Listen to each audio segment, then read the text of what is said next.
자, 오늘 대략적인 목차에 대해서 먼저 설명하면서 시작할게요. 먼저 저희 모집 일정부터 설명드리고, 그 다음 교환학생 프로그램에 대한 개요, 그 다음에 지원 자격과 시기, 비용 안내, 파견 절차, 그리고 대학교 목록, 장학금 소개, 그리고 기타 정보, 이렇게 총 8가지의 목차로 오늘 교환학생 모집 설명회를 진행하도록 하겠습니다. 자, 뒤에 있는 학생들이 잘 안 보일 수도 있는데 그 정규 모집 리플렛을 보시면은 다 관련 정보는 있으니까 혹시 안 보이는 학생들은 리플렛 참고해 주시면 좋을 것 같습니다. 먼저 오늘 모집 설명회 2차 설명회이고요. 제가 아까 말씀드렸다시피 모집 설명회 뿐만 아니라 저희가 10월 달에는 토플 고득점 공략 이런 모집 설명회도 준비하고 있으니까 많은 관심 가져주시기 바랍니다. 또한 기간 토플은 아직 접수 중이에요. 그래서 10월 31일 금요일 5시부터 7시에 관계토관 204호 강의실에 서볼 예정이고요. 만약에 기간 토익도 그렇고 기간 토플도 그렇고 만약에 25명의 학생이 차지 않으면은 시험이 진행되지 않는 점 참고 부탁드립니다. 자, 그리고 가장 중요한 모집 일정인데요. 먼저 1차 모집은 저희가 여러분들 시험 끝나고 11월 3일부터 11월 14일 금요일까지 총 2주간 저희가 1차 모집을 진행할 예정입니다. 그래서 그게 끝나면은 이제 면접은 11월 24일부터 28일까지 진행될 예정이고요. 이건 1대 5 정도로 저희가 해서 학생들 면접을 전체적으로 다 볼 예정입니다. 후보자 발표는 12월 3일 수요일인데요. 이 모든 일정을 저희가 내부 일정에 따라서 조금 바뀔 수 있으니까 저희가 대입력과 홈페이지 이따가 설명드릴 건데 거기서 혹시 바뀌는 점 있는지 확인해 주시면 감사하겠습니다. 1차 모집이 끝나면 저희가 2차 모집에 한해서 이제 서류 접수를 또 진행하는데요. 이거는 12월 15일부터 12월 26일까지 진행될 예정입니다. 면접 전형은 또 1월 5일부터 1월 7일까지 진행될 예정인데 아무래도 2차 모집은 1차 모집보다 지원자 수가 적다 보니까 3일 동안 진행할 예정이며 방학에 진행하다 보니 줌으로 저희가 비대면 면접으로 진행할 예정입니다. 후보자 발표는 1월 9일에 금요일날 저희가 이틀 후인 금요일날 바로 발표해 드릴 예정입니다. 1차 모집과 2차 모집이 끝난 후에 후보자 오리엔테이션은 1월 14일 수요일 1시 반부터 3시 반에 줌으로 진행될 예정입니다. 자, 일단 1차 모집과 2차 모집의 그 차이점에 대해서는 이따가 설명해 드리도록 할게요. 프로그램 개요는 일단 본교와 교류 협정을 체결한 해외 파견교에서 1개 학기 또는 2개 학기간 수학하여서 취득한 학점을 본교에서 인정받는 프로그램을 교환학생 프로그램이다 라고 아시면 되고요. 혹시 지금 사진 찍고 있는 친구들 저희가 다 OT 파일은 공유 드릴 거니까 그냥 설명만 잘 집중해서 들어주시면 감사하겠습니다. 자, 먼저 여러분들이 교환학생을 가시게 되면 2가지 종류의 프로그램에 참여하실 수 있는데요. 첫 번째는 여러분들이 지금 세종대학교에서 하고 있는 것처럼 정규 수업을 수강할 수가 있습니다. 그래서 여러분들이 간 해당국의 언어 또는 영어로 수강이 가능한 학생들에 한해서 정규 수업을 수강하시면 될 것 같은데요. 정규 과정에 전공 또는 교양 과목을 자유롭게 수강하실 수 있습니다. 최소 6학점을 이수하셔야 되고 최대 18학점까지 이수할 수 있으나 세종대학교와 똑같이 21학점을 이수할 수 있는 학생들이 있으면은 그 조건에 한해서 21학점까지도 이수가 가능합니다. 또 이제 어학연수 과정도 있는데요. 파견국에서 언어 능력을 향상시키고자 하는 학생으로 파견국의 부설 어학원에서 어학연수 과정을 수강하게 됩니다. 파견교 교양 과목으로 개설된 그 강좌 수강을 하면은 대부분 약 12학점의 교양 학점을 이수하시게 되는데요. 여기서 말하는 전공과 그리고 교양은 여러분들이 그 졸업에 필요한 학점 중에서 교양 같은 경우에는 교양 선택, 교양 필수를 제외한 일반 교양 학점으로 인정을 된다라고 이렇게 이해해 주시면 됩니다. 또한 전공 같은 경우에는 여러분들이 소속되어 있는 학과의 전공 또는 복수 전공도 가능하고 연계 전공도 가능합니다. 다만 전공으로 인증받기 위해서는 이따가 설명드리겠지만 전공 교과목 인증서라는 걸 가져오셔야 돼요. 이거는 여러분들의 학과장님과 학장님이 그 수업을 전공을 해서 인정해준다라는 인증서라고 이해하시면 될 것 같습니다. 이거에 대해서는 추후에 좀 더 설명을 구체적으로 해드리겠습니다. 자, 여러분들이 가장 궁금해하실 지원 자격에 대해서 설명드릴게요. 첫 번째는 세종대학교 학사과정의 재학생 또는 휴학생으로 지원 시점 기준으로 1개 학기에서 5개 학기생이고 파견 기준으로는 7학기생이에요. 이게 말이 좀 어렵죠? 제가 이따가 어떤 학생들은 못 가고 어떤 학생은 갈 수 있는지 구체적으로 설명드리겠습니다. 파견 지역별 총 GPA 조건을 충족하는 자인데 그래서 교차 지원이 불가라고 되어 있습니다. 이 뜻은 여러분들이 지원을 하게 되면은 1지망부터 5지망까지 선택할 수 있는데, 예를 들어서 1지망에 유럽이나 미주 지역을 만약에 신청하셨다 하면은 나머지 2지망부터 5지망까지는 아시아 지역을 신청하실 수가 없습니다. 반대로 1지망을 만약에 아시아를 선택하셨으면은 나머지 2에서 5지망까지도 유럽이나 미주는 교차 지원이 불가능하다, 이렇게 이해해 주시면 될 것 같아요. 또한 이 리플렛에 보시면 지원대학별 어학 조건과 그리고 뭐 상세한 학과 조건 이런 것도 있는데, 그런 모든 어학 조건에 충족하는 자를 뽑고 있습니다. 이 표를 봐도 조금 어렵다고 생각하실 수도 있는데, 쉽게 말하면은 여러분들이 최종적으로 파견학기로 갈 수 있는 학기는 7학기예요. 7학기. 4학년 1학기죠. 그래서 여러분들이 돌아오는 시점에 4학년 2학기에는 꼭 마지막 학기를 세종대학교에서 이수를 하셔야 됩니다. 그렇기 때문에 여러분들이 만약에 지금 3학년 1학기생이거나 3학년 2학기생이 있다면은 휴학 일정을 잘 짜서 2026학년도 가을학기죠. 내년에 가는 학기가 4학년 1학기가 되도록 잘 설정을 해주시면 됩니다. 자, 파견 유형별 비용 안내를 드릴게요. 먼저 여러분들이 대부분 가시는 코스는 이제 익스체인지 프로그램이라고 교환학생 과정으로 가시는데, 이 비용은 본교에 등록금 100% 납부해 주시면 됩니다. 여기서 100%란 여러분들 등록금 고지서에 고지된 금액으로 국가장학금이나 성적 향상 장학금 이런 걸 다 제외한 고지된 금액을 내주시면 되고요. 파견교회 등록금은 전액 면제됩니다.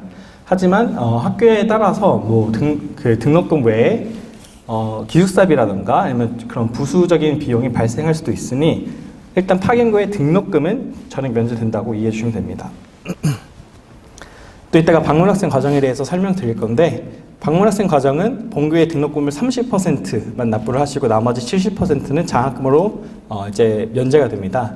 하지만 상대교회 등록금을 100% 납부하는 프로그램인데, 방문학생 과정에 이제 장점이라 할 수 있는 것은 교환학생은 저희가 정해진 녀석수가 있습니다. 이따 녀석수 보는 방법도 다 알려드릴 건데, 그렇기 때문에 여러분들이 한정되어 있는 녀석에 여러분들끼리 경쟁을 해서 이제 들어가는 건데, 방문학생 과정은 그와 달리 방문학생 과정의 어학 조건이나 이런 것만 달성을 한다면 TO의 제한 없이, 즉 경쟁이 없이 들어갈 수 있다는 그런 메리트가 있습니다. 자, 다음으로 파견 절차에 대해서 설명을 드릴게요. 자, 먼저 우리가 11월 첫째 주부터 둘째 주까지 온라인 서류 접수를 진행하게 되는데, 서류 접수하신 다음에 면접을 보게 될 겁니다. 그 다음에 합격자 발표하고, 아까 말씀드렸던 후보자 오리엔테이션 2022년 1월 달에 진행하고, 여러분들이 이제 봄학기를 시작하면은 3월이죠. 3월 달부터 4월 달쯤에 저희가 노미네이션이라는 거를 진행하게 됩니다. 이 노미네이션이라 하면 여러분들의 어떤 개인정보나 GPA, 영어 성적 이런 것들을 제가 정리해서 파견교에 이제 그 정보를 전달하는 과정을 노미네이션이라고 하는데, 이 노미네이션이 상대교에 인해서 처리가 되면은 어플리케이션이라는 단계를 여러분들이 직접 하시면 됩니다. 그래서 5번에 적혀 있는 상대교 지원 서류 작성이라는 게 이제 우리가 흔히 말하는 어플리케이션 과정이라고 이해를 해주시면 될 것 같고요. 보통 이제 4, 5월 달쯤에 이 상대교 지원 서류 작성을 해주신다고 생각하면 됩니다. 물론 학교마다 다 다르기 때문에 어떤 데는 6월에 요청할 수도 있고 그렇습니다. 그러고 나서 이제 여러분들 입학 허가 서류한 걸 받게 되면은 이제 비자를 신청하고 출국을 하시면 되는데, 가장 중요한 건 여러분들이 여러분이 저로 인해서 합격을 했다고 하더라도 마지막으로 최종 합격 여부는 상대교 결정에 따릅니다. 그래서 제가 우리 학생이 적합하다고 생각해서 노미네이션을 진행을 했는데, 파견교회에서 이 학생은 이번 학기에 조금 교환학생으로는 적합하지 않은 것 같다라고 판단을 해서 만약에 불합격 처리를 하면은 저도 거기에 따를 수밖에 없습니다. 그렇기 때문에 최종 합격 여부는 상대교 결정에 따른다. 이게 첫 번째 여러분들이 아시면 좋을 것 같고요. 그리고 같은 말이지만 세종대학교에서 선발이 되더라도 상대교 측에서 부적격 판정 시 파견이 취소될 수 있다. 라고 알고 있으면 좋을 것 같습니다. 자, 가장 중요한 부분인데, 자, 온라인 지원 방법을 제가 설명드릴게요. 여러분들 포털 사이트에 로그인하신 다음에 일반 행정 정보 시스템에 들어가시면 학생 서비스라는 메뉴가 있습니다. 학생 서비스에 들어가시면 국제 교류라는 탭이 보이실 거예요. 거기서 파견 학생 관리 클릭하시고 파견 지원서 작성이라는 걸 클릭하시면 되는데, 이 파견 지원서 작성 그 란에 보시면은 구글 드라이브 링크가 하나 있습니다. 그래서 그 구글 드라이브 링크에 제가 여러분들이 필요한 서류를 다 업로드를 해놨어요. 그래서 그 서식들을 다 채워주시고 지원을 하시면 됩니다. 온라인 신청 전에 가장 중요한 게 있는데 학사정보 시스템에 있는 영문 성명이 있어요. 여러분들 1학년 입학하실 때 다 작성을 하셨을 거예요. 근데 이 이름이 꼭 여건과 동일하게 작성이 되어 있어야 돼요. 이게 왜 그러냐면 제가 아까 말씀드렸던 그 여러분들 정보를 넘기는 그 노미네이션 단계에서 혹시나 여러분들의 영문 성명이 여건이랑 동일하게 안 되어 있으면은 그 나중에 비자 발급하거나 그럴 때 문제가 생길 수도 있어요. 우리가 보기에는 같은 이름 발음인데 당연히 여건상 잘못되어 있으면은 비자 관리국에서는 비자를 발급 안 해줄 수 있기 때문에 꼭 여건과 동일한 영문 성명을 학사정보 시스템에 업데이트를 해주셔야 되고요. 연락처, 이메일 주소 이런 것도 반드시 최신 정보로 업데이트를 해주셔야 됩니다. 그 이유는 제가 뭐 노미네이션을 하거나 아니면 학생들한테 어플리케이션 진행하라고 이렇게 안내를 드릴 때 연락처나 이메일 주소가 최신화가 안 돼 있어서 여러분들이 그 기간을 놓치면은 당연히 이제 어플리케이션을 못 하기 때문에 이런 정보를 최신화해 주시면 감사하겠습니다. 그리고 아까 제가 말씀드렸던 구글 드라이브에 보시면은 학업 계획서, 서약서, 개인정보 제공 동의서, 활용 동의서, 그리고 어학 성적표 이렇게 그 서식들이 있는데 그걸 다 업로드 해주셔야 성공적으로 온라인 지원이 완료된다라고 이해해 주시면 되겠습니다. 아까 제가 간략적으로 설명드렸지만 지원을 하시면은 그 밑에 란에 1지망, 2지망, 3지망, 4지망, 5지망 이렇게 그 토글되는 그 메뉴가 있어요. 그래서 이번에 제가 어떤 학교들이 지원 가능한지 그 메뉴에 다 이렇게 작성을 해놓으면 여러분들이 거기서 그 취사 선택을 하시면 되는데 아까 제가 말씀드렸다시피 영미권과 아시아권은 교차 지원이 불가능합니다. 그리고 두 번째 중요한 건 뭐냐면 선발되어도 가지 않을 곳은 절대 선택하지 마세요. 왜 그러냐면 예를 들어서 학생이 3지망에 가기 애매한 학교를 자기는 가고 싶지 않은데 그냥 어떻게든 붙고 싶으니까 만약에 3지망에 아무런 대학을 쓰게 되면은 그 학교에 정말 가고 싶은 학생이 못 가게 되는 그런 경우가 발생을 하잖아요. 그렇기 때문에 본인이 꼭 가고 싶은 대학들 1지망부터 5지망으로 선택하시고 선발되어도 가지 않을 곳은 절대 선택 안 해주셨으면 좋겠습니다. 남의 기회를 빼앗는 그런 결과가 초래될 수도 있어요. 자, 그래서 온라인 지원하실 때는 수학계획서, 해외 파견 프로그램 참가 동의서, 그리고 개인정보 수집 이용 동의서를 공통적으로 제출해 주시면 되고요. 또 해당자는 제출해 주시면 되는 서류가 유효기간의 어학 성적표, 그리고 글로벌 엑셀런스 프로그램 지원서인데 이따가 설명드리겠지만 글로벌 엑셀런스 프로그램이라는 저희 교내 장학금이 있어요. 근데 이거는 1차 모집 때만 저희가 지원을 받습니다.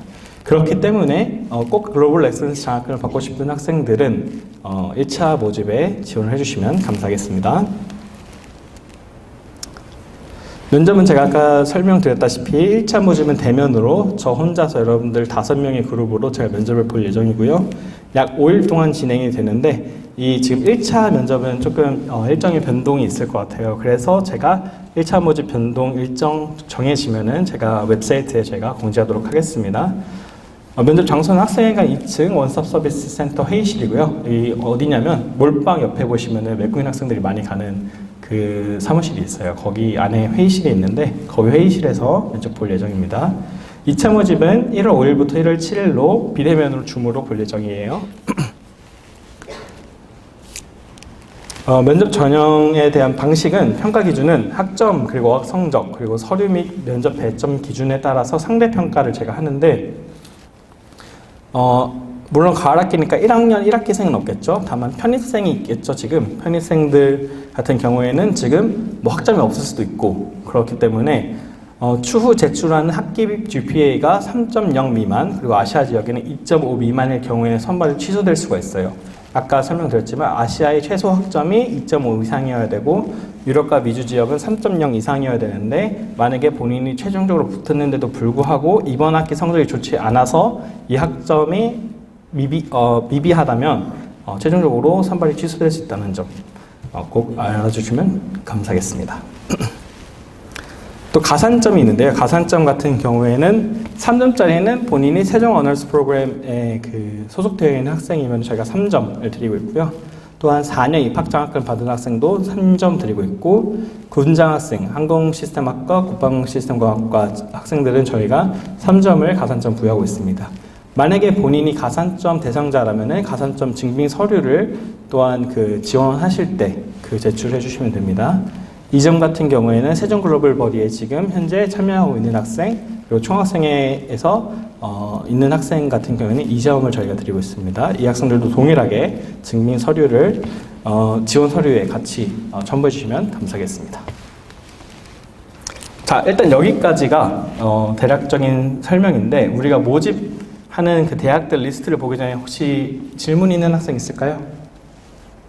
너무 많은 정보가 많아서 지금 뭐가 궁금한지 잘 모르겠죠, 사실.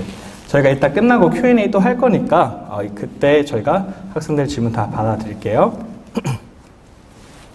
자, 이제 여러분 리플렛 받으신 거 보시면은 그 파견대학 목록이 있어요. 한번 펼쳐보실까요?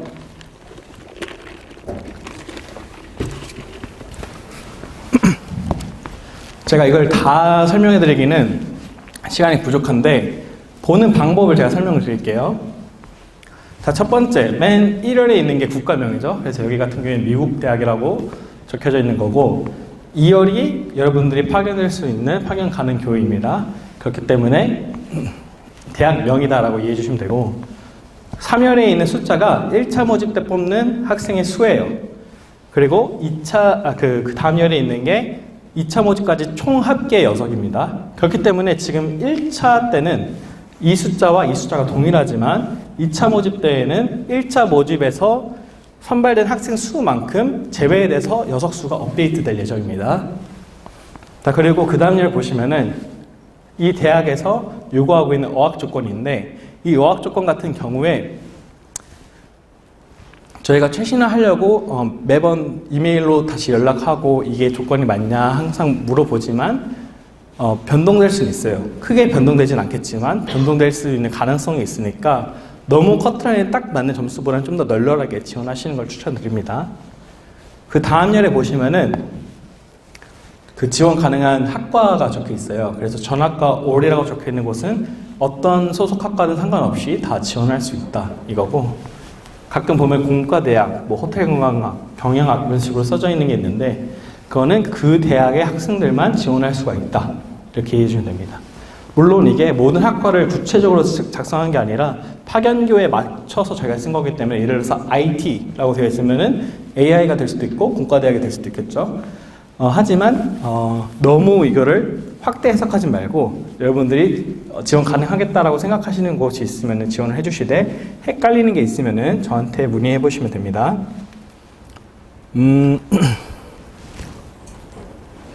일단 뭐 몇 개 한번 소개를 해드릴게요. 예를 들어서 두 번째 있는 캘리포니아 스테이트 유니버시티 샌버나디노는 샌버나디노라는 그 캘리포니아 도시에 있는 대학이고요. 이번에 저희가 신규 협정교로 뽑힌 곳입니다. 그래서 캘리포니아 여러분들 뭐 다 아시겠지만 서부의 아름다운 그 주고요. 여러분들이 공부하면서 동시에 어떤 미국의 캘리포니아 생활도 한번 맛을 볼 수 있는 그런 대학이라고 이해해 주시면 될 것 같습니다. 존슨 앤 웨일스 유니버시티도 꽤 인기 있는 대학 중에 하나인데, 여기는 동부에 보스턴이 있는 매사추세츠 밑에 있는 로드 아일랜드라는 주에 있는 대학이에요. 로드 아일랜드는 상당히 작은 되게 섬 같은, 섬은 아니지만 아무튼 섬 같은 그런 주인데, 되게 옛날에 그 부자들이 많이 사는 동네라서 그런 뭐랄까 건축 양식이나 이런 것도 되게 멋진 그런 주에 소속되어 있는 대학입니다. 뉴저지 시티 유니버시티는 4명을 저희가 뽑고 있는데, 이 학교도 많이 인기가 있는 학교죠. 이유는 뉴욕 옆에 있는 뉴저지에 있는 시립대학교라서 아마 인기가 많은 것 같아요. 그래서 본인이 뉴욕에 이렇게 조금 관심 있는 학생들이라면 뉴저지 시티 대학도 하나의 좋은 후보지가 될 수 있을 것 같습니다. 샌디에고 스테이트 유니버시티도 항상 저희가 2명씩 뽑고 있는 대학 중에 하나인데, 샌디에고도 캘리포니아 주에 있는 대학이고요. 호텔관광학 혹시 학생들 있을까요? 손 한번 들어볼까요? 호텔관광학 친구들. 네. 호텔관광학 친구들은 여기 밑에 3가지 대학에 지원하실 수 있는데, 유니버시티 오브 센트럴 플로리다는 여러분들 그 선배들이나 후배들이 지금 디즈니 인턴십 하고 있는 그 대학이죠. UCF에 교환학생으로 갈 수 있는 겁니다. 그래서 인턴십 프로그램은 조금 다르지만 무튼 같은 대학에 가는 거다. 플로리다가 이제 디즈니가 있는 곳이죠. 그리고 본인 좀 하와이에서 생활을 해보고 싶다 하면 유니버시티 오브 하와이 앳 마노아라는 대학에 지원 가능합니다. 이것도 호텔 관광 학생들 한해서 저희가 지금 지원을 받고 있습니다. 유니버시티 휴스턴 같은 경우에는 이제 휴스턴 대학은 텍사스에 있는 대학인데 본인이 남부 생활을 좀 해보고 싶다 하면은 지원해보면 좋을 것 같아요.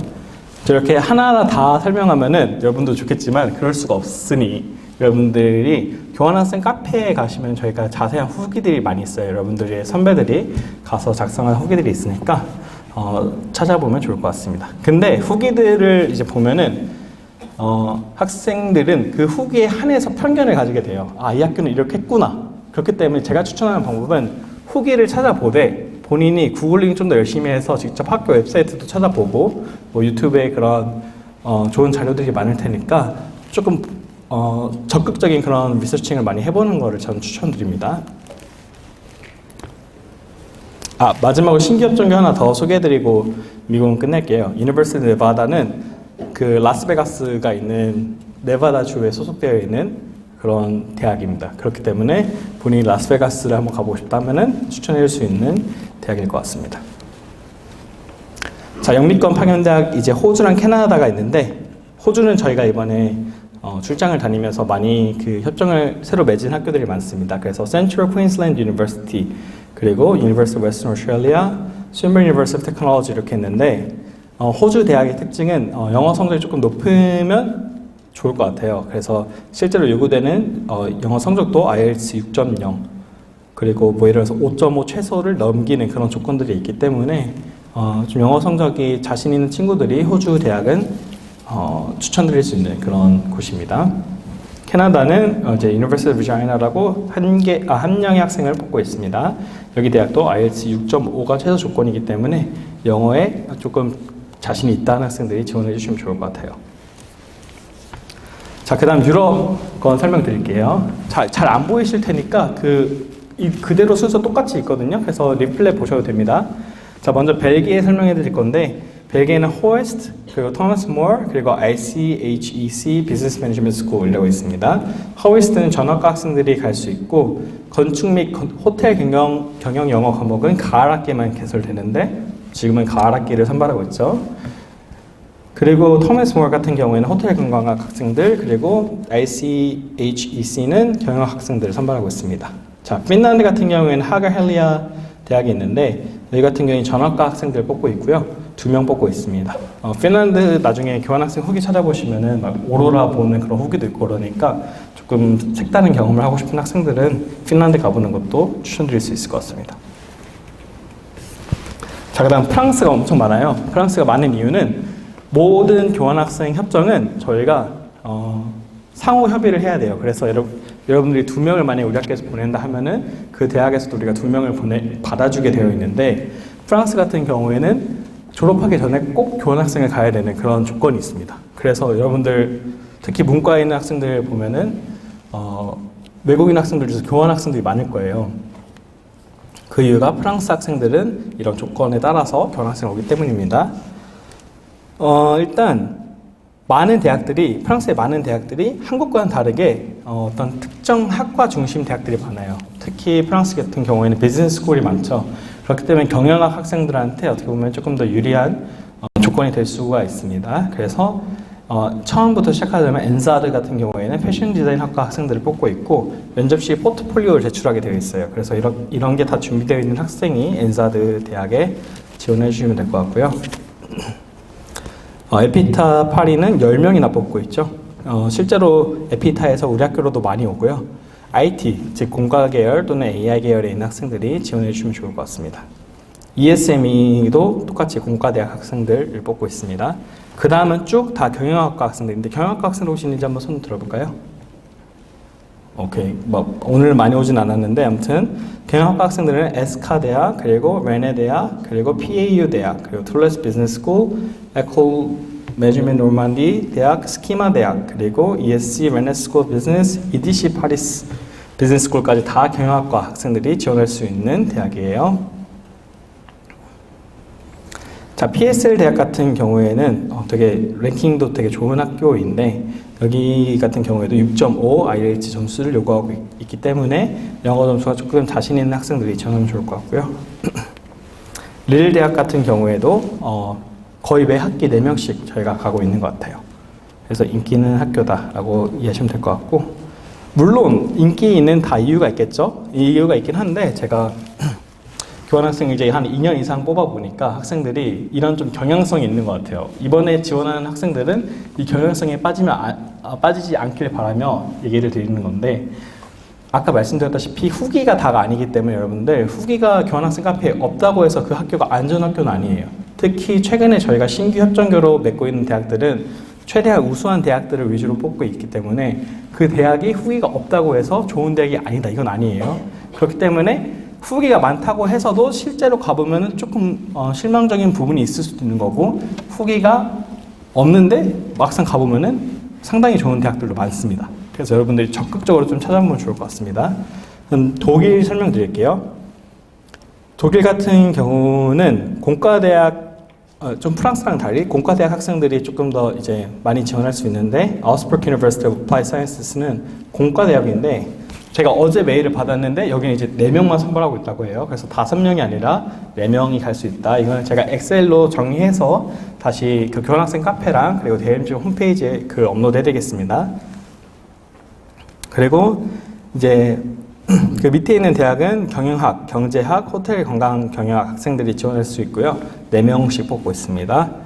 라이메인 대학 같은 경우에는 공과대학 학생들이랑 미디어 커뮤니케이션 학생들이 갈 수 있으며 2명씩 뽑고 있고, 밤베르크 대학이랑 파사우 대학은 둘 다 전학과입니다. 혹시 건설환경공학과 학생 있을까요? 오늘은 없네요. 아니면 샤이한 걸 수도 있지만, 아무튼 드레스덴 대학 같은 경우에는 건설환경공학과에서만 선발을 해요. 그렇기 때문에 건설환경공학과 학생이 지원을 하면 조금 더 경쟁을 덜 하면서 교환학생을 붙을 수 있겠죠. 자, 그리스인데, 그리스는 American College of Greece랑 Aristotle University of Thessaloniki라고 되어 있는데, 그 발음이 조금 어렵네요. 자, 아무래도 이 철학 관련된 그거 같은데, English Level B2라고 되어 있어요. 이 그리스 두 번째 대학 보면은. 자, 이 English Level B2는 제가 여러분들이 구글링 하면 쉽게 찾을 수 있는데, 제가 한번 보여드리겠습니다.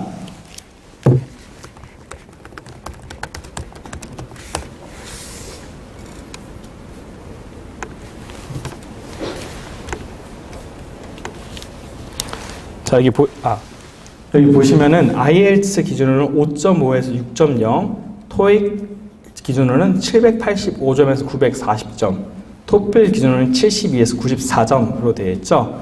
이게 이 레인지 안에만 들어가면은 English Level B2라고 인정을 하는 겁니다. 그래서 다시 돌아가서 그 여러분들이 파견교 그 어학 점수에 보시다가 English Level B2라고 작성되어 있는 곳은 그 레인지 안에만 들어가면은 인정이 된다라고 이해를 해주시면 될 것 같아요. 자, 아일랜드는 이제 University of Galway 대학인데, 여기도 경영 학생들이 지원할 수 있으면 2명 뽑고 있습니다. 그 다음 리투아니아로 넘어갈게요. 리투아니아 대학 같은 경우에는 Vilnius University, Kaunas University of Technology, LCC International University라고 되어 있는데, 혹시 리투아니아 가보신 학생 있나요? 없으시죠? 제가 이 학교들 협정 맺느라 리투아니아를 갔다 왔어요. 갔다 왔는데 리투아니아에서 제가 갈 때 우리가 기존 협정교였던 LCC International University에 있던 여러분들 선배를 한 명 만나고 왔거든요. 만나면서 저녁 사주고 왔는데 그 학생한테 물어봤어요. 리투아니아가 되게 특이하게 대한민국의 어떤 되게 안 좋은 점이랑 닮아 있는 것이 하나 있는데, 자살률이 높은 나라 중 하나예요. 제가 궁금했죠. 출장 가기 전에 왜 자살률이 이렇게 높을까 해서 보니까 되게 성장이 멈춰 있고 나라가. 그런데 그 학생 제가 만나서 물어봤어요. 왜 리투아니아 왔냐 하니까 프랑스, 독일 이런 거 너무 뻔하대요. 여학생이었거든요. 너무 뻔해서 자기는 좀 색다른 곳을 가고 싶어서 리투아니아를 갔는데 자기는 너무 지금 만족하고 있다 이러더라고요. 그래서 혹시 좀 뭐랄까 속세에서 좀 벗어나서 본인이 정말 해외에 있는 느낌, 그러니까 여행이 아니라 정말 해외에 있는 느낌을 한번 얻어보고 싶은 학생은 리투아니아 가보는 것도 좋을 것 같습니다. 자, 그 다음 리투아니아의 옆에 있는 나라인 라트비아라는 국가에는 리가 테크니컬 유니버시티라는 곳이 있는데, 여기는 공과대학에서 1명 선발하고 있습니다. 만화인슈텍학과나 체육학과 학생들 있을까요? 혹시? 손 한번 들어볼까요? 몇 명 있는 것 같은데, 우리 그 교환학생 카페에 가보시면은 우리 마나임시 테크학과 선배들이 많이 써놓은 노르웨이 볼더 유니버시티 후기가 있을 거예요. 보통 다들 만족을 하고 오더라고요. 왜냐면은 마나임시 테크 관련된 커리큘럼이 되게 다양해요. 우리 학교에 없는 것도 거기 있고 또 거기에 없는 거는 또 우리 학교에 있어서 또 볼다에서도 우리 학교로 많이 오고 그러는데 마나임시 테크학과 학생들은 볼다 유니버시티도 추천해드릴 수 있을 것 같습니다. 그 다음으로 네덜란드는 이제 헤이그 유니버시티 오브 어플라이드 사이언스는 이제 IT랑 그리고 디자인 이노베이션 학과 학생들 뽑고 있고요. 유니버시티 오브 브로니겐 같은 경우에는 경제학이랑 경영학과 학생들을 뽑고 있습니다.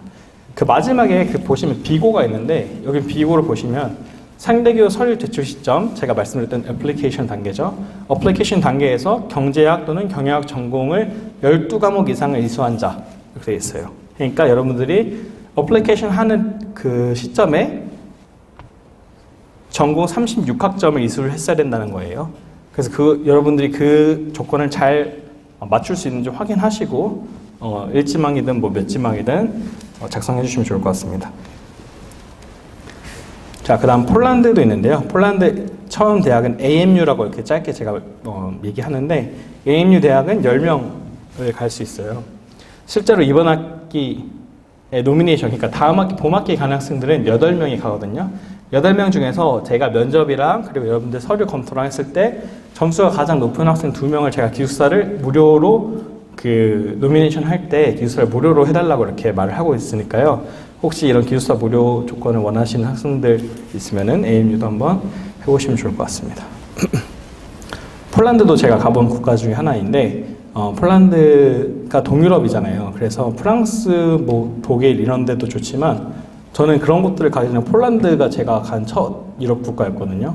근데 폴란드도 되게 아름답고 그리고 학교도 되게 커리큘럼이 좋은 대학들이 많고 특히 폴란드에는 약간 한국의 부산처럼 그 폴란드 북부의 그단스크라는 이제 항구 도시가 있는데 거기도 상당히 아름답고 그러니까 폴란드도 많은 관심 가져주시면 좋을 것 같아요.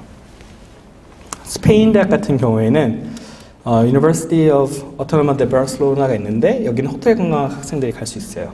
이 대학 같은 경우에는 우리 대학이 지금 QS 세계대학 랭킹 기준으로 392위거든요. 전 세계에서. 이 대학 같은 경우에는 180 몇이에요. 그러니까 호텔 관광학 학생들 중에서 좀 본인이 명문대에서 공부하고 싶은 그런 요건인 학생은 여기를 지원해보는 것도 좋을 것 같습니다. 그 다음 UPB 대학은 공과대학과 경영학과에서 선발하고 있고 하우메, 하인, 말라가, 바르셀로나 대학 다 인기가 많은 그런 이제 학교들이다라고 생각하시면 될 것 같아요. 여기서 University of Barcelona도 2명 뽑고 있는데 여기도 180 몇 위로 아주 좋은 학교 중에 하나니까 공과대학 학생들, 그러니까 IT, AI 뭐 이런 학생들 중에서 명문대에서 공부하고 싶은 학생들은 여기에 지원해보는 것도 좋을 것 같아요. 다음은 스위스로 가볼게요. 저희가 스위스가 협정료가 없었는데 최근에 스위스 학교에 연락을 해서 협정을 맺게 되었습니다. 루첸 University of Applied Sciences and Arts라는 대학인데 여기도 아까 제가 설명드렸던 English Level B2가 있어야 됩니다. 그리고 컴퓨터공학과, 정보보호학과, 경영학과 학생들이 지원할 수 있습니다. 튀르키예, 이스탄불이 있는 튀르키예죠. 튀르키예 대학도 많은 관심 가져주시면 좋을 것 같아요. 그 다음에 영국에 대해서 제가 설명드릴 건데 영국이 원래 University of Central Lancashire 마지막에 있는 대학만 딱 하나가 저희가 협정교가 있었는데 이번에 네 군데 신규 협정교를 저희가 맺게 되었습니다. 맨 앞에 있는 이 카디프 유니버시티는 원래 중간에 메트로폴리탄이 들어가 있어야 되거든요. 그래서 다른 대학인데 제가 이거는 다시 엑셀을 업데이트해서 교환학생 카페랑 그리고 대인중 홈페이지에 업로드 해드릴게요. 보시면은 조금 점수가 많이 높아야 되는 것도 있어요. 뭐 예를 들어서 토플 IBT 90점, IELTS 6.0 이런 식으로 있는데 네, 영국에서 공부하고 싶은 학생들은 한번 관심 가지면 좋을 것 같습니다. 자, 그 다음 중화권 파견대학 등록 설명드릴게요. 자, 중국은 다 보면은 중국어 어학연수 과정이라고 되어 있어요. 물론 가끔씩 뭐 본인이 중국어를 잘해서 저는 중국어 어학연수 과정이 아니라 중국어로 전공 수업을 듣고 싶습니다 라고 하는 학생들도 있기는 한데 대부분의 그 대학에서는 중국어 어학연수 과정으로 학생들을 받아주고 있다고 생각하면 될 것 같습니다. 그래서 아까 제가 설명드렸던 6에서 12학점 정도가 되는 교양 수업을 어학연수 과정으로 듣는다. 이렇게 이해해 주시면 될 것 같고요. 특이점은 딱히 없어서 여러분은 그냥 쑥 보시고 가시면 될 것 같습니다. 특히 중국 통상학과 학생도 혹시 있을까요? 손 한번 들어볼까요? 중국 통상학과? 샤이한 걸 수도 있으니까 설명을 드리면, 중국 통상학과 학생들은 어디를 가든 꼭 중국뿐만 아니라 전공 점수를 9학점까지만 인정을 받을 수 있어요. 그래서 9학점 이외의 학점들은 다 교양학점으로 인정된다는 거 알고 계시면 좋을 것 같고요. 대만, 홍콩, 싱가포르 대학들도 있는데, 첫 번째 대만 대학에 있는 그 내셔널 유니버시티 오브 카오슝 같은 경우에도 어학연수 과정으로 가는데, 여기는 기숙사가 무료예요. 그래서 2명 다 기숙사를 무료로 저희가 제공하고 있고, 네, 딱히 다른 거는, 홍콩 대학 같은 경우에는 홍콩 폴리테크닉 유니버시티랑 홍콩 베프티스트 유니버시티가 있는데, 이 두 대학도 그 QS 세계대학 랭킹에서 상당히 높은 대학들 중 하나예요. 그래서 홍콩을 가면서 동시에 명문대를 한번 맛볼 수 있다라는 그런 장점이 있습니다. 자, 사실 최근에, 옛날에는 유럽이랑 미국이 가장 인기가 많았다면은 최근에는 일본 경쟁률이 지금 말뛰고 있어요. 그 이유가 제가 몇 가지 생각해 보긴 했는데, 아무래도 가까우니까 여러분들이 부담감이 없고, 그래도 이미 친숙한 국가니까 가려고 하는 것도 있는 것 같아요. 그리고 마지막으로 어학 점수가 미국이나 유럽은 준비를 해야 되는데, 토플이나 아이엘츠나, 근데 일본이나 중국은 그런 게 없으니까 그런 것 같은데, 제가 교환학생 담당자로서 여러분들께 좀 조언을 드리자면, 저는 여러분들이 교환학생 프로그램을 가서 공부도 하는 것도 추천을 드리고, 근데 공부보다 더 큰 게 뭐냐면은 더 넓은 세상에 대한 관점을 넓히고라는 거예요. 되게 클리셰하죠. 클리셰한데, 여러분들이 일본이나 중국 가서 물론 좋은 경험할 수도 있고 관광도 많이 할 수 있고 그렇지만, 유럽이나 미국 같은 곳을 가서 우리랑은 조금 다른 문화를 접해보고 거기에 사는 사람들은 어떤 생각들을 하고 사는지 접해보는 게 여러분들이 대학교 졸업하기 전에 되게 좋은 경험이 될 거예요. 그래서 꼭 일본 가는 것도 좋지만 유럽이나 미국 가는 것도 추천드립니다. 그럼에도 불구하고 일본을 자기가 너무 가고 싶다 하는 학생들을 위해서 저희가 그 협정도 많이 맺고 있는데, 일단 첫 번째 대학부터 신슈대학입니다. 학생 1명 뽑고 있고, 그 다음 시마네 대학도 1명 뽑고 있는데, 시마네 대학 같은 경우에는 JLPT N2 자격증을 보유하고 있는 학생만 저희가 선발하고 있습니다. 오테마이 대학은 여자대학교예요. 그래서 3명 학생을 뽑고 있는데, 이 3명 모두 다 여자 기숙사가 무료예요. 그래서 여학생들한테 지금 엄청난 경쟁률을 선사하고 있는 대학 중에 하나인데, 그렇고요. 미에대학교는 5명 뽑고 있습니다. 그 다음에 오비린 대학 같은 경우에는 2명, 메이지 가쿠인 대학은 저희가 신규 협정교라서 그 교환학생 후기 보시면 많이 없을 것 같은데, 여기도 이제 영어 점수가 필요해요. 일본인데도 불구하고. 그래서 최근에 협정을 맺고 있는 대학들은 영어 점수가 많이 요구된다라는 점도 이해해 주시면 좋을 것 같아요. 그렇습니다. 토요대학 보면은 영어 트랙 같은 경우에는 IBT 토플 점수 72점, IELTS 5.5점, 일본어 트랙은 N2, 그리고 어학연수는 이제 필요가 없는데, 토요대학에 가시면 본인이 영어로 수업을 들을 수 있다 하면은 IBT 72점이나 IELTS 5.5 이상이어야 되고요. 그리고 본인이 일본어 N2 자격증이 있어서 JLPT N2가 있다 하면은 일본어로 수업을 들을 수 있어요. 그 외의 학생들은 다 어학연수 과정으로 일본어를 배운다라고 이해해 주시면 될 것 같습니다. 다 또 일본인데, 수루대학도 저희가 이번에 N1 자격증이 있거나 본교의 일월문학과 교수님의 추천서가 있어야 돼요. 근데 본인이 아무래도 일월문학과가 아니면 추천서 받기가 어렵겠죠. 교수님이랑 아무런 그런 커넥션이 없으니까. 그래서 JLPT N1 가지고 있는 학생들이 지원해 주시면 좋을 것 같고요. 칸다웨대 같은 경우에도 2명, 칸사이가이 대학 같은 경우에는 5명, 고마자와 여대는 신규 협정교인데 2명 뽑고 있습니다. 시인한가쿠인 대학은 국제학부랑 그리고 정규 수업이 있는데, 일본어로 정규 수업을 듣고 싶은 학생들은 JLPT N2가 있어야 되고요. 국제학부로 가고 싶은 학생들은 토플 79점에서 80점, ITP 기준으로는 550점, IELTS 기준으로는 6.0점 이상이어야 됩니다. 그렇기 때문에 국제학부는 일본 문화 수업을 듣게 되는데, 이거는 영어랑 일본어를 병행한대요. 그리고 전학과로 뽑는 학생들은 정규 수업인데 1번으로 돌 수 있는 건데 좀 헷갈리는 학생들은 저한테 메일로 문의 주시면 제가 좀 더 자세히 설명드릴게요. 그 다음에 야마가타 대학 있고 요코하마 국립대도 있는데 요코하마 국립대는 원래 저희가 1월 문학과 학생들 한 20명씩 매해 방문학생으로 가는 프로그램인데 저희가 교환학생도 협정을 맺자고 해서 이제 2명을 저희가 선발하고 있습니다. 지금 나와 있는 녀석수는 여러분들 실제 지원을 하실 때 보면은 녀석수가 바뀔 수도 있어요. 왜냐하면 제가 계속 최신화하고 업데이트하면서 바뀌는 게 있으면은 최종적으로 그 지원을 하실 때 여러분들이 녀석수 자체는 조금 바뀔 수도 있다는 점 알고 계시면 좋을 것 같습니다. 그 외에 아시아권 파견 대학 목록 설명드리면 카자흐스탄 대학도 있고요.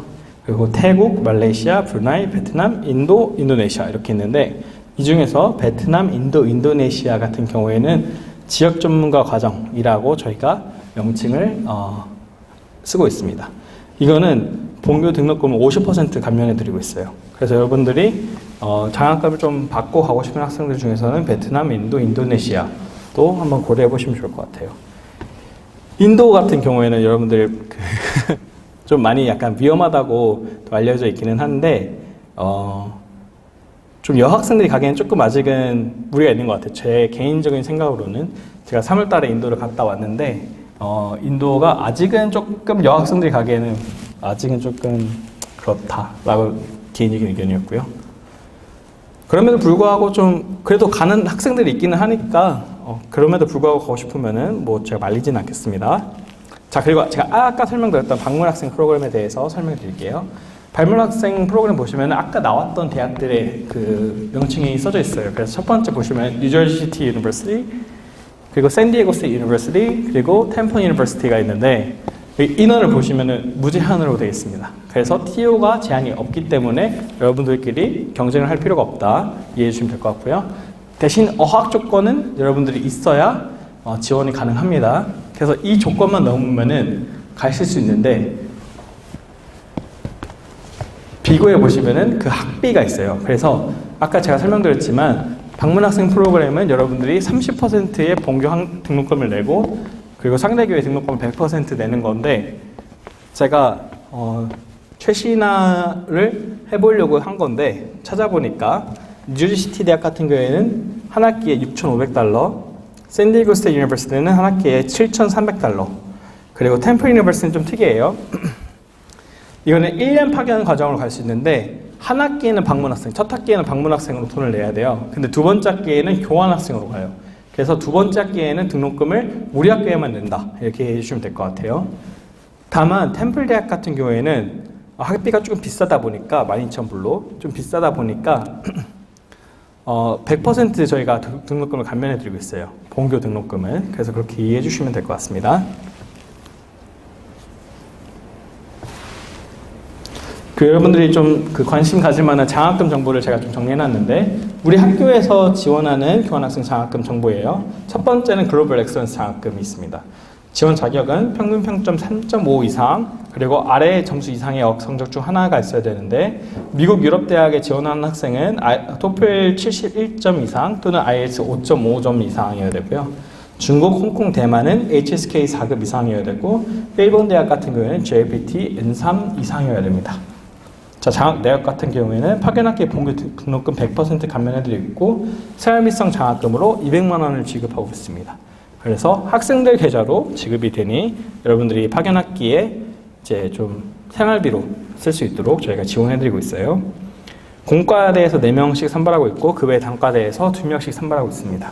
그래서 여러분들이 이걸 지원하려면 1차 지원이든 2차 지원이든 아니죠. 1차 지원 때만 그 온라인 지원할 때 글로벌 엑셀런스 프로그램을 체크를 하셔야 돼요.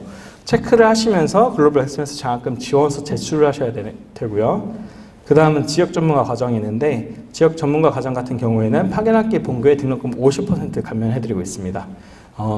아까 제가 설명드렸지만 인도, 인도네시아, 베트남 그리고 필리핀까지 이렇게 4개 국가에 가는 학생들은 지역 전문가 과정으로 파견학기에 본교 등록금을 50% 감면받는다 이렇게 이해해 주시면 될 것 같습니다. 자, 그리고 방문학생 과정 장학금인데 아까 봤던 방문학생 과정을 가게 되면은 파견학기 때 본교 등록금은 70%에서 100% 감면하고 있습니다. 그래서 미국 템플대학교 같은 경우에는 1년 과정으로 가실 시 본교 등록금의 100%를 방문 학생으로 가는 그 학기에 100%를 감면해드립니다. 당연히 교환 학생으로 가 있는 한 학기는 본교에서 여러분들이 고지되는 그 등록금만큼 내셔야 되고요. 자, 그 다음에 그 교회 교환학생 장학금에 대해서 설명을 드리면은 먼저 아센디오 장학금이 있습니다. 여러분들은 봄학기 학생들과 달리 가을학기에만 지원할 수 있는 아센디오 장학금 대상자들인데요. 아센디오 장학금은 되게 까다롭습니다.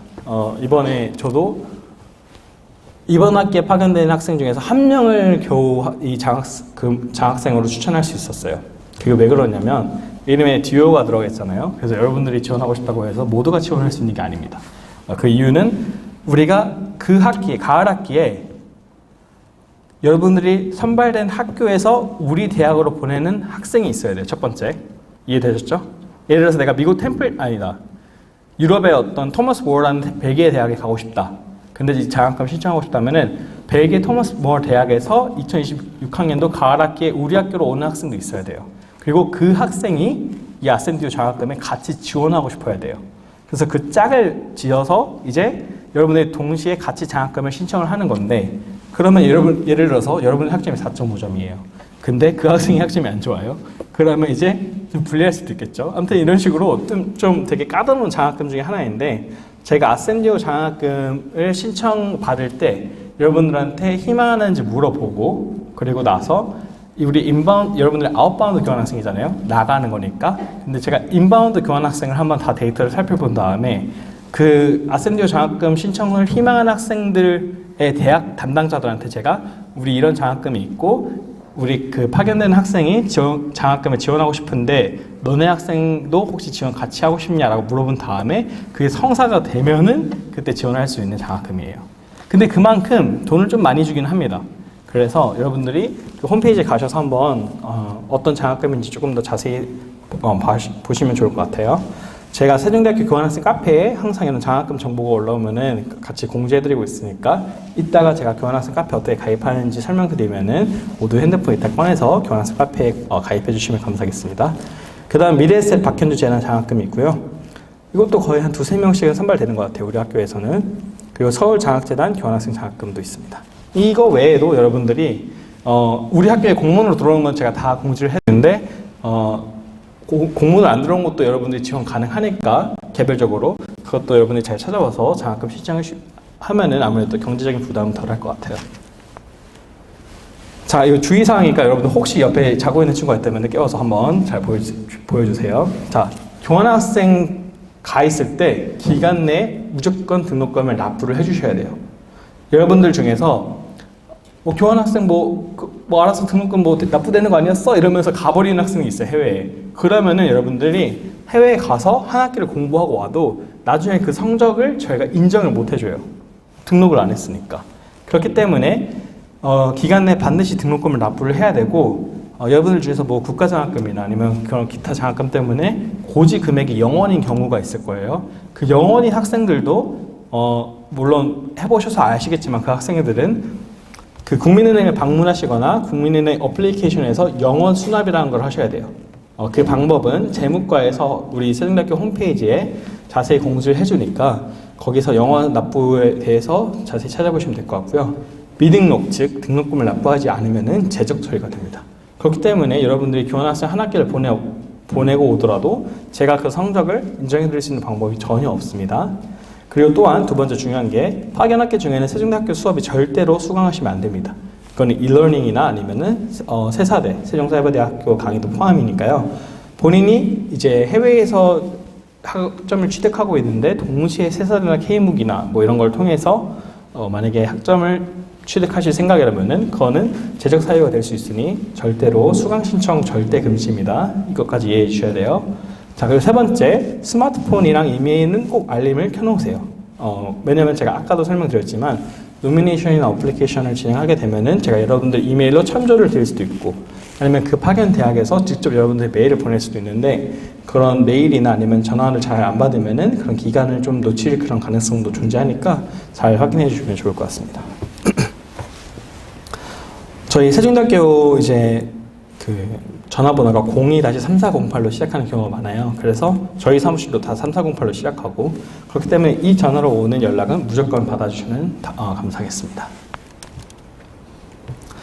이거는 지금 제가 여러분께 설명드려도 100% 갔다 오면 까먹어요. 근데 이거 교환학생 카페에도 다 자세히 작성되어 있으니까 제가 일단 한번 그냥 개요만 딱 설명드릴게요. 여러분들이 이제 해외에 갔다 와서 성적표가 발급될 거예요. 그러면은 성적표를 받고 2주 이내에 저희 사무실로 오셔서 이 모든 서류를 가져오시면은 저희가 여러분들이 그 해외에서 취득한 학점을 저희 학교 학점으로 이제 이동을 하는 거죠. 자, 그래서 이거를 학점교류 신청이라고 하는데, 자, 파견교 취득 학점을 세종대학교 학점으로 인정받기 위해서는 신청이 필수적입니다. 첫 번째로. 그렇게 하기 위해서 우리가 네이버 카페에 각종 서식 게시판이라는 곳을 들어가시면은 안내문이랑 양식이 다 거기 업로드 되어 있어요.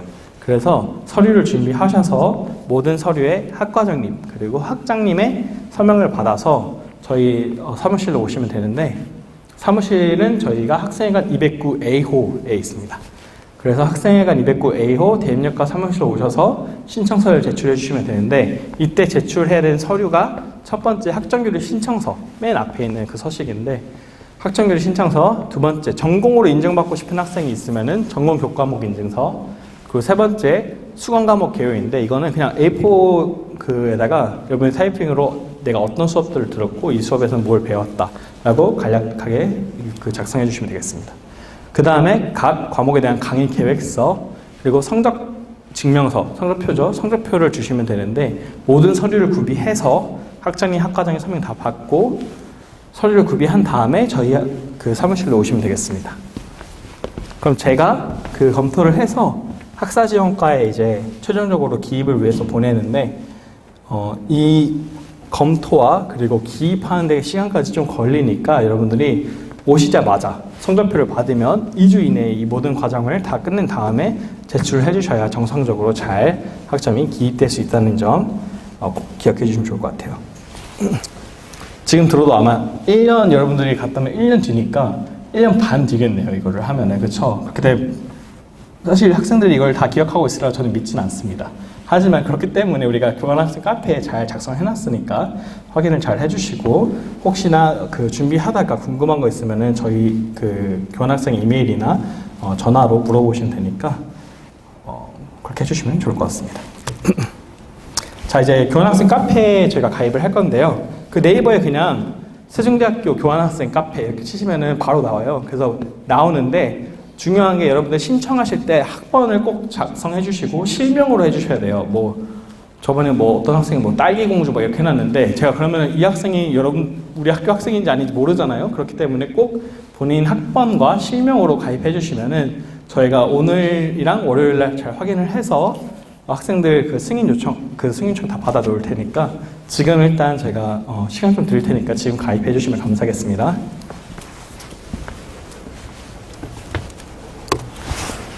자, 신청하면서 저희가 파견 후기 몇 개 가져왔는데, 스페인 어떤 선배가 스페인 가서 실제로 찍어온 사진들입니다.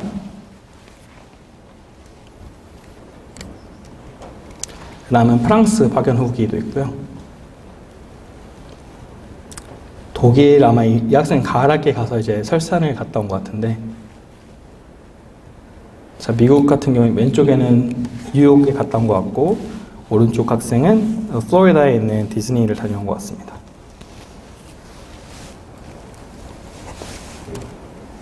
자, 이 학생은 제가 어디 챗GPT에서 만들어 온 사진이 아닌가 싶을 정도로 정말 잘 찍어왔는데, 일본에 갔다 온 학생이 찍어온 사진이고요. 네, 그리고 제 정보입니다. 저는 황윤태이고, 나중에 여러분들이 파견 확정돼서 수강 신청을 하는 게 있는데, 유럽 같은 경우에는 Learning Agreement라는 양식을 작성하게 되어 있어요. 그 작성하실 때 당연히 제 이름 석자를 한국어로 쓰면은 그 파견과 담당자가 도대체 뭐냐 할 테니까, 제 영어 이름은 데니얼 황이고요. 데니얼 황이라고 코디네이터 이름 쓰는 칸에 쓰시면 되고, 저희 사무실은 아까 말씀드린 대로 학생회관 209A호에 있고, 메일 같은 경우에는 교환하다 할 때 exchange@se종.ac.kr입니다. 그래서 혹시 문의사항 있으신 분들은 exchange@se종.ac.kr로 메일을 보내주시면 되고요. 저희 사무실 번호는 02-3408-3659예요. 그리고 대입률 홈페이지는 OIA, Office of International Affairs라고 해서 oia.sejeong.ac.kr에 있으니까 여기에서 제가 맨 처음에 말씀드렸던 기관 토플이나 이런 정보, 장학금 정보 이런 거 다 올려드리고 있으니까 거기를 잘 확인해 주면 감사하겠습니다. 네, 이제 마지막으로 Q&A를 할 건데 제가 엄청난 많은 정보를 여러분들 지금 주입을 해서 다 이해가 안 됐을 거예요. 그렇죠? 그렇기 때문에 Q&A를 지금 하고 만약에 끝나고 나서 그럼에도 불구하고 궁금한 점이 있는 학생들은 제가 개별적으로 좀 질문을 받을 텐데 지금은 웬만하면은 아마 학생들이 다 가지고 있는 질문들이 비슷비슷할 거예요. 그래서 이따가 개별적으로 물어봐도 되지만 지금 물어봐 주시면 모든 학생이 더 잘 이해할 수 있을 것 같아서 질문 많이 해주시면 감사하겠습니다. 자, 그 전에 이전 학기 학교별 선발 경쟁률이나 합격 점수 컷은 답변을 하지 않고 있어요. 그렇기 때문에 그걸 제외한 그 어떤 질문도 좋으니 물어봐 주시면 감사하겠습니다. 자, 이 가운데 있는 학생부터 할게요.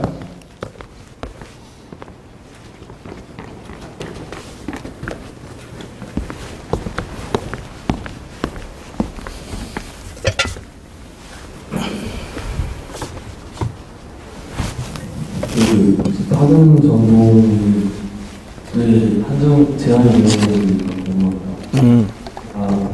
호텔 관광학 모집하면 그 시절수라는 학교에 지원을 하고 싶은데 혹시 2025년도 가을학기 모집까지는 전학과 모집을 하고 있어서 여기로 희망을 하고 있었는데 이번 올해부터 호텔 관광학만 있어서 혹시 이유가 있는지 여쭤보겠습니다.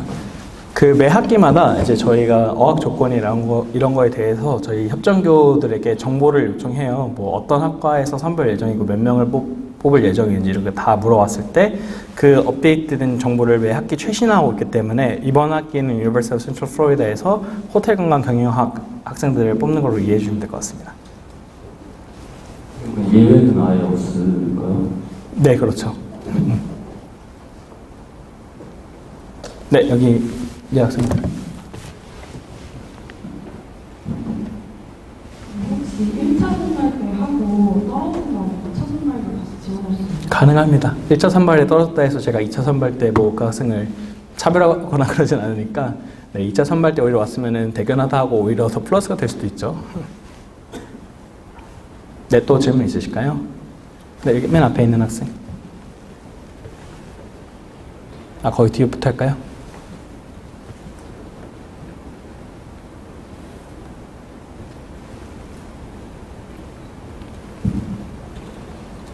저 혹시 그 잉글리시 레벨 B2를 보는 그 어학 조건으로 보는 학교에서는 토플 ITP를 인정을 하나요? 제가 그러니까 English Level B2의 그 구글링해서 보여드렸잖아요. 네. 그래서 그 점수 중 이제 하나를 하시면 되는데, 근데 물론 토플이랑 IELTS를 준비하는 게 가장 좋습니다. 그래서 왜냐면 토익은 많이 사실 인정하고 있지는 않아요. 교환학생 프로그램에서는. 그럼 기간 토플은 괜찮은 건가요? 기간 토플은 ITP거든요. 그래서 그 ITP 점수를 보는 대학들만 할 수 있어요. 그렇기 때문에 사실 기간 토플은 본인이 정말 뭐 예를 들어서 영어 점수가 이미 그 유효기간이 끝나서 어쩔 수 없는 학생들한테 추천드리고 있고, 웬만하면 본인이 토플이나 IELTS 점수를 가지고 있는 학생들은 그 점수를 준비하는 것을 추천하고 있습니다. 네. 답변 되셨죠?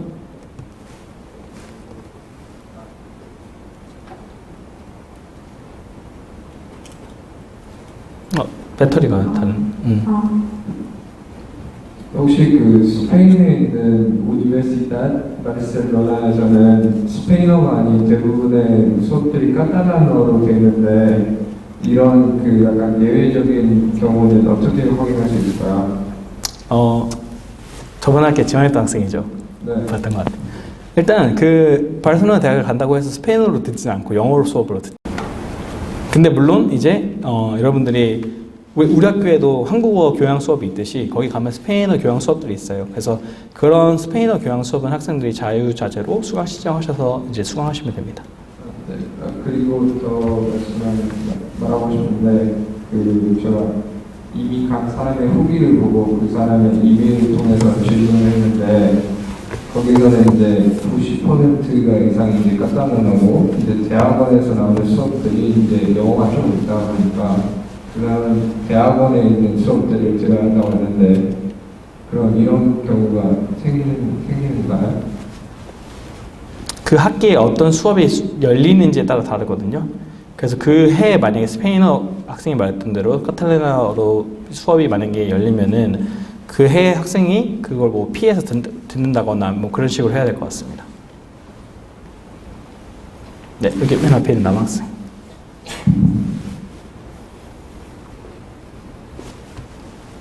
저희가 개인적으로 토익과 토플 시험을 응시해서 보는 것과 기관 토익, 기관 토플의 차이가 어떤 거죠? 기간 토익과 기간 토플은 학생들이 이제 개별적으로 신청 안 하고 그냥 학교에서 접근성이 용이하게 볼 수 있다는 장점이 있죠.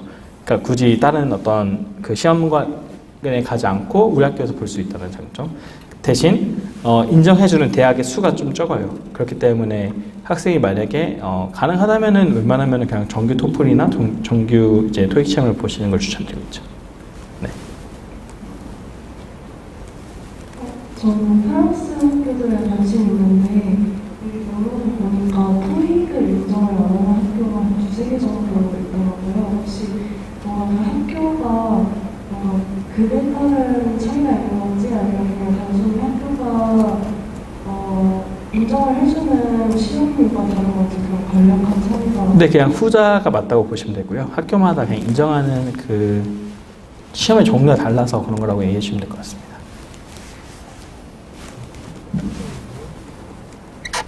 그 파견 전공이 호텔 관광학이라고 표기가 되어 있는데 이 호텔 경영만 가능한 건지 외식 경영도 지원? 외식 경영도 그러니까 호텔 관광대라고 보시면 될 것 같아요. 그러니까 제가 아까 설명드렸다시피 IT, 뭐 경영 이런 거 다 써져 있는 거는 좀 넓은 그 단과대 기준으로 생각하시면 될 것 같아요.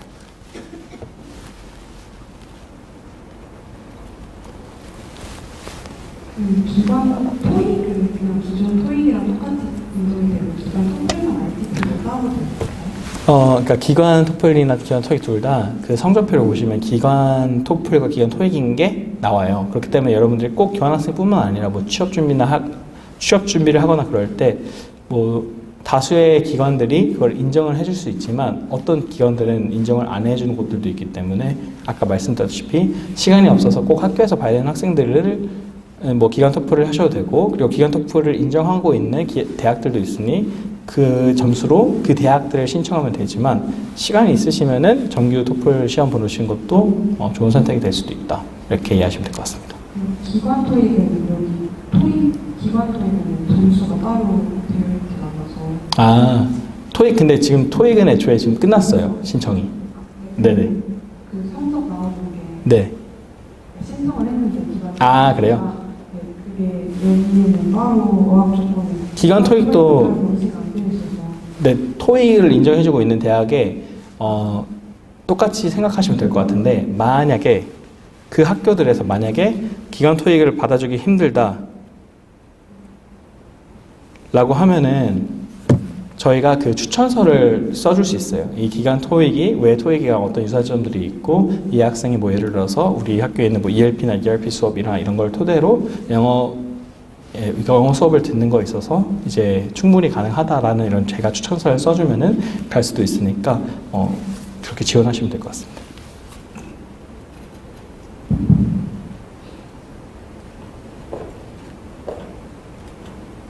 그 소프트웨어 융합대학에 재학하고 있는데 혹시 공과대학에 포함되나요?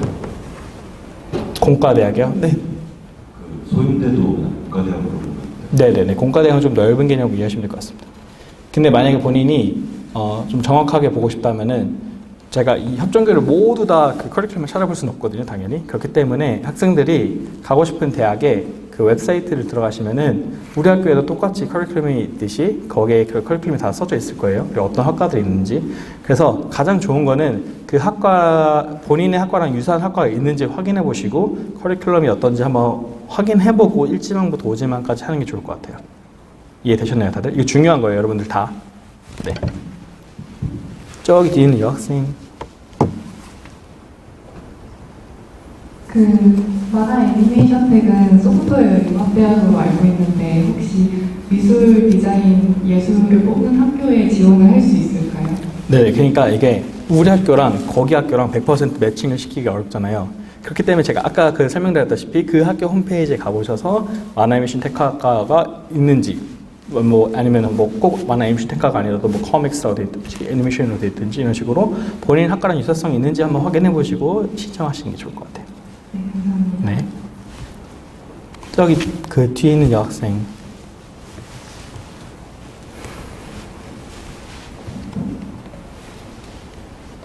그 아까 경영학 쪽은 그 단과대 쪽이라고 하셨잖아요. 근데 제가 미대 쪽인데 그냥 그 학교에 제 전공이랑 비슷한 과가 없더라고 가서 교양으로 들어도 되는 건가요?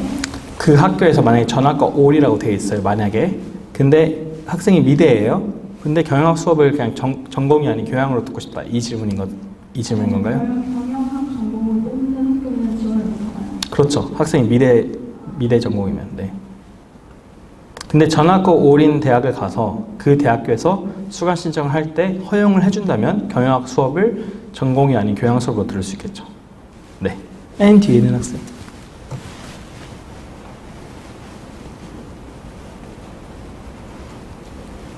혹시 저희 학교에 그 영어 학점이나 그 성적을 그 봐주는 과목이 있다고 들었는데 그런 과목을 듣는 걸로 성적이 인정되는 경우가 있나요? 그런 경우는 거의 없는 것 같아요. 네, 여기 앞에 있는 학생.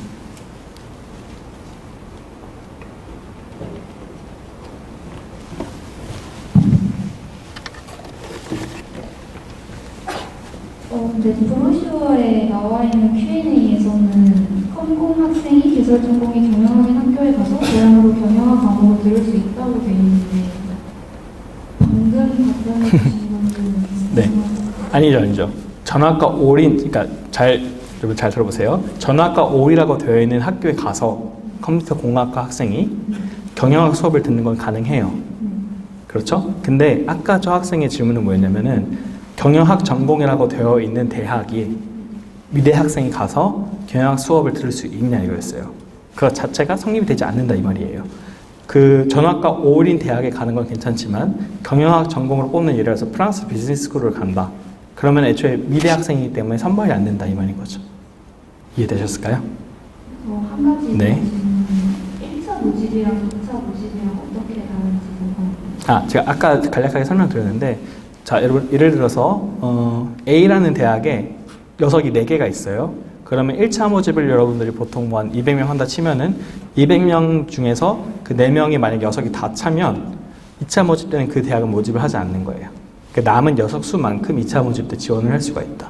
그렇기 때문에 만약에 본인이 뭐 희망하는 대학이 1차 때 마감될 수도 있으니까 대다수의 학생들은 1차 모집 때 당연히 지원을 하겠죠. 그리고 나서 본인이 1차에 탈락했거나 또는 1차 때는 어떤 이유로 신청하지 못했다 하는 학생들이 2차 모집 때 하는 거고요. 이해되셨을까요?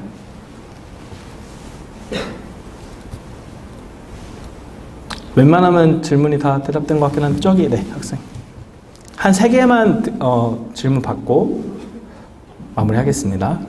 그 본교 대학에 등록금을 내고 타교로 가는 걸로 알고 있는데 그러면은 본교 등록금을 낼 때 지원받고 있는 그런 장학금도 포함돼서 내는 건가요? 네, 그래서 제가 아까 말씀드렸다시피 등록금을 납부한다는 표현이 뭐냐면은 여러분들 등록금 고지서에 나와 있는 고지된 금액을 말하는 거예요. 예를 들어서 본인이 국가장학금 50%를 감면받고 있다. 근데 본인 학과가 예를 들어서 400만 원의 등록금이다. 그럼 200만 원이 고지되겠죠? 그럼 그 200만 원을 내면 되는 거예요. 이해되셨을까요? 그래서 등록금 고지서에 0원이라고 되어 있는 학생들도 0원 납부를 해야 된다. 아까 그 말을 한 이유가 그렇기 때문입니다.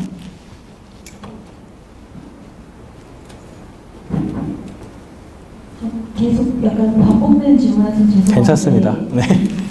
혹시 제가 가고 싶은 대학교에 관련된 학과, 제 전공과 관련된 학과 자체가 없는 경우에도 가서 교양으로 다른 수업을 들을 수 있을까요? 전학과라고 되어 있으면 되기는 하는데 가끔씩 제가 추천드리진 않아요. 왜 그러냐면 때때로 그 파견교 담당자가 이 학생은 우리 학교랑 아무런 연관이 없는데 우리 학교에 왜 오는지를 모르겠다 라고 하면은 부적합 판정을 할 수도 있겠죠. 그래서 저는 원칙적으로는 그 학생이 전화가 올이라고 되어 있으면은 선발을 할 때 그거를 이렇게 보지는 않지만 따로 그 파견교회에서 여러분들이 어플리케이션 할 때 너는 왜 우리 학과에도 없는 우리 학교에는 없는 학과 출신인데 우리 학교에 오고 싶어 하냐 이런 식으로 질문을 하면서 불합격 처리를 할 수도 있기 때문에 웬만하면은 여러분들의 소속 학과가 있는 대학으로 신청을 해주시는 게 좋을 것 같아요. 질문은 네네. 제가 지원 가는 학기에 살짝 이해가 안 돼서 그런데 네네. 보통 많이 헷갈려하는 거예요. 네. 4학년 2학기, 6학기에 가고 싶어 하는 경우에는 네. 가능한 건가요? 아니요, 가능해요. 7학기까지가 가능하고요. 8학기, 그러니까 마지막 정규학기가 8학기잖아요. 4학년 2학기. 4학년 2학기는 여러분들이 우리 학교에서 이수를 해야 된다는 거였어요. 5학기라 해서 살짝 헷갈려서. 네네. 그러니까 지금 기준 5학기면은 우리가 그러니까 여러분들이 실제 파견되는 시점이랑 여러분들이 지원하는 시점이랑 1년 정도 차이가 나잖아요, 지금. 그렇죠? 우리가 지금 2016학년도 가을학기를 뽑고 있기 때문에 그래서 지금 기준으로 5학기 학생들이 휴학을 안 한다는 가정 하에 1년 뒤면 몇 학기죠? 7학기죠. 네. 그래서 휴학을 안 한다는 가정 하에 7학기 때 파견될 수 있기 때문에 5학기 지금 현재 시점에서 5학기 학생들까지가 가능하다는 거예요. 근데 물론 본인이 지금 이미 6학기다 예를 들어서 그러면은 한 학기를 휴학하고 7학기를 가을 학기로 가서 4학년 1학기를 파견 학생으로 보내고 돌아와서 4학년 2학기를 우리 학교에서 이수를 하면 되는 거예요. 네. 네. 글로벌 엑셀런스 장학금에서 그 공과대학교는 인원이 많아서 4명을 뽑는다고 알고 있는데 네네. 그 소형 쪽도 공과대로 들어가서 4명이 아니요. 지금 현재 단과대 기준으로 뽑는 거고요. 사실 제가 11월 저희 지원할 때는 그 기준을 조금 달리 해볼까도 생각 중인 게 최근에는 우리가 많은 학과들이 이렇게 그 통폐합되면서 실제로 옛날에는 공과대학이 많았죠, 학생들이. 근데 지금도 많지만 근데 최근에는 뭐 소형도 학생들도 많아지고 그러다 보니까 그 비율을 어떻게 좀 달리 할지는 제가 좀 더 고민을 하고 있어요. 그래서 그거는 저희 교환학생 카페나 아니면 대행역 홈페이지에도 제가 만약에 변경사항이 생기면 공지하도록 할게요. 네, 그 뒤에 있는 학생은 이제 남학생. 학점 평균 계산하시는데 네. 재수강 전 점수 아니요. 그냥 여러분들 서버에 딱 들어가면은 여러분들이 성적 조회하면 딱 나오는 평균 편점 있잖아요. 그거를 토대로 보는 거예요. 네. 그러니까 이제 질문 없으면은 끝내도록 하겠습니다. 그 여러분들의 그 토익 응시권이나 이런 거는 제가 오늘 오신 학생들한테 다 이메일로 구글 폼 양식을 하나 뿌려드릴 거예요. 그래서 예를 들어서 여러분들이 그 어떤 경로를 통해서 교환학생 프로그램에 알게 되었는지 뭐 그런 간단한 조사니까 그거 해주시는 학생들에 한해서 제가 지금 가지고 있는 응시권이 토플 응시권이 약 20장 그리고 토익 스피킹이 한 10장 정도 되거든요. 그래서 1차 때 학생들 중에서 15명 뽑고 2차 때 학생들에서 15명 뽑아서 제가 뽑힌 학생들은 제가 나중에 따로 공지하도록 하겠습니다. 그리고 저희가 지금 그 준비하고 있는 행사 중에 하나가 여러분들이 가고 싶은 대학에 뭐 예를 들어서 선배들이랑 뭐 네트워킹 행사를 하거나 아니면은 그 학교에서 온 우리 인바운드 해외 교환 학생들이랑 같이 간단한 뭐 치킨을 먹거나 뭐 그런 자리를 지금 만들까도 생각 중이에요. 그래서 나중에 제가 대입요청 홈페이지나 교환학생 카페에 그런 공지 올리면 학생들 많이 신청해서 지원해 주시면 좋을 것 같습니다. 네, 이걸로 일단 교환학생 설명회는 끝내고요. 혹시 남은 학생들 중에서 질문 있는 학생들은 제가 개별적으로 Q&A 받도록 하겠습니다. 감사합니다.